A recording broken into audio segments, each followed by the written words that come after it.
भोलू हाथी की कार। भोलू हाथी एक जंगल में रहता था।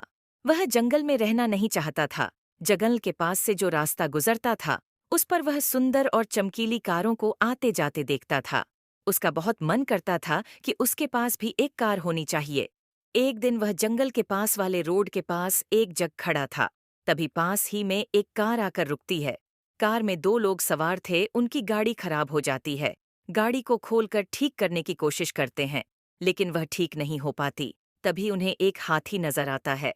वह उसे देखकर डर जाती हैं, लेकिन तभी भोलू उनके सामने आ जाता है। वह धीरे धीरे चलकर पूरी गाड़ी को चारों ओर से देखता है।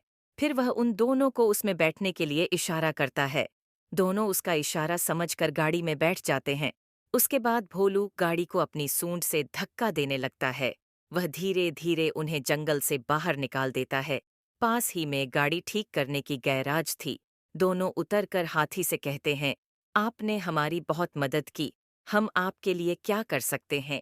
क्या आपके लिए केले ला दें? यह सुनकर भोलू गाड़ी के चारों ओर घूमने लगता है और गाड़ी पर बार बार सूंड मारने लगता है। उन दोनों में एक सेठ जी थे और दूसरा उनका नौकर। सेठ जी कहते हैं, तुम्हें यह कार चाहिए।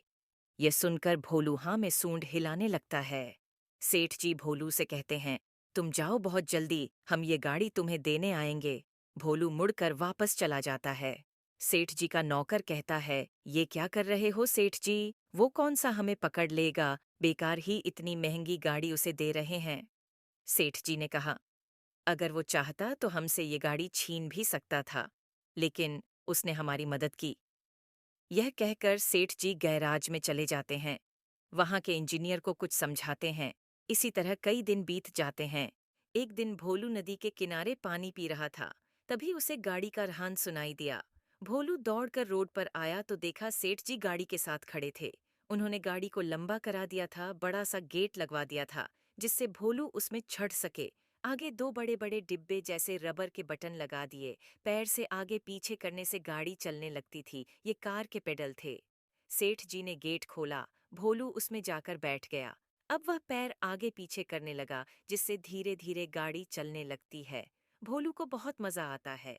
वह गाड़ी को रोककर उससे नीचे उतरकर जमीन पर बैठकर सेठ जी के पैरों को सूंड से छूता है, जैसे सेठ जी को धन्यवाद दे रहा हो। सेठ जी उसे बहुत प्यार करते हैं। फिर वे कुछ दूर खड़ी अपनी गाड़ी में बैठकर चले जाते हैं। इस तरह भोलू का कार चलाने का सपना पूरा हो जाता है।